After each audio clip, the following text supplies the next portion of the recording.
Salut tout le monde, merci beaucoup d'être branché dans cette petite vidéo qui va vous parler de la relation, la différence entre l'anglais et le français. Plus d'une personne se demande chaque fois, je voudrais apprendre l'anglais, je suis francophone, qu'est-ce que je dois faire? L'anglais est difficile, combien de mots il faut que je connaisse, combien de verbes il faut que je connaisse. Alors la solution est trouvée aujourd'hui, dans un peu de minutes, tout le monde va parler anglais. English with Jeremiah.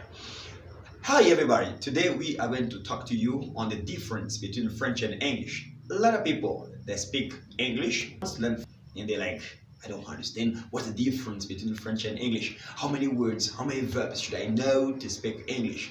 That's not a problem. Today, in a few minutes, you are going to know what is English, what is French in a short time. Alors sans plus tarder, nous allons aller dans notre petite leçon aujourd'hui. Et comme vous voyez, mesdames et messieurs, il y a une grande chance pour celui qui parle anglais d'apprendre le français ou l'inverse. Nous avons découvert cela et voici la surprise. Alors, parlons des vocabulaires.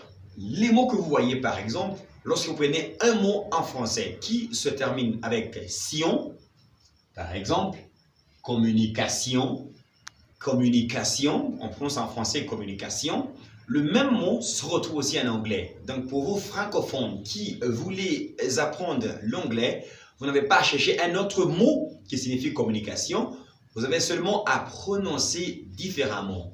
À la place de A, vous prononcez A. À la place de sion, vous prononcez tion. Donc communication en anglais, ça sera communication. Communication. So it's tion.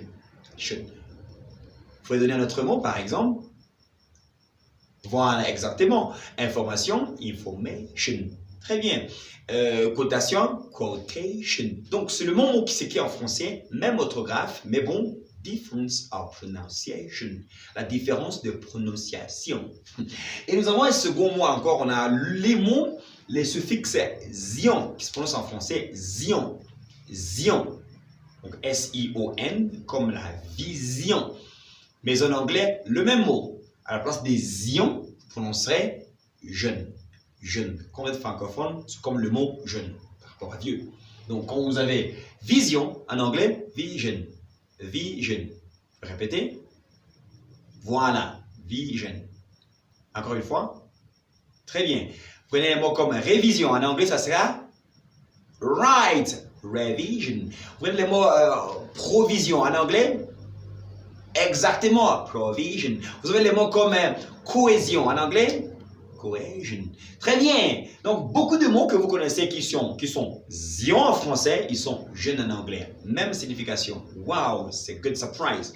Vous avez le mot comme actif. Là, c'est un petit miracle. That's a miracle. Quand vous avez un mot en français qui se termine avec un if, lorsque vous le mettez au féminin en français, il devient en anglais. Surprise, hein? Vous avez un mot comme actif, on parle d'un homme actif et en anglais, ça sera active. Donc, quand on prend un mot if, on le met au féminin en français, il devient Yves. Et là, c'est en anglais. Donc, un homme actif, an active man. Une personne active, an active person. Adjectif, en anglais, c'est quoi? Adjective. Wow. Électif, active. Rotatif, active. Ok. Et alors, un autre mot que vous voyez, subjonctif, subjonctive. Le même, vous le mettez au féminin, devient en anglais, d'office. Pas besoin de dictionnaire. English without it. Et regardez le contexte des mots qui se terminent avec un T. En français, nous avons deux catégories de mots qui se terminent avec un T. Il y a des mots qui sont les participes passés des verbes du premier groupe, comme chanter, vanter, de suite. Nous ne parlons pas de ces verbes, mais nous parlons des mots comme sécurité, hospitalité, n'est-ce pas, parité, ainsi de suite. Donc, ces mots là-bas, lorsque vous prenez le suffixe « et », en anglais, soit en français, soit en anglais, ça sera Y. Donc, à la place de E, vous mettez Y. Par conséquent, sécurité en anglais, c'est quoi? Security. Très bien. Et alors, hospitalité? Hospitality. Université? University. Ah.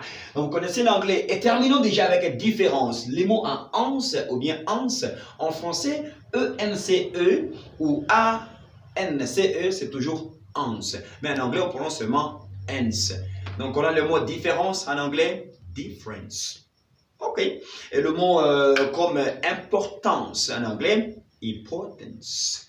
Alors, je peux parler anglais in 1 minute. English is a problem of pronunciation. L'anglais, c'est le problème de prononciation. C'est la différence d'intonation. It's a difference of intonation.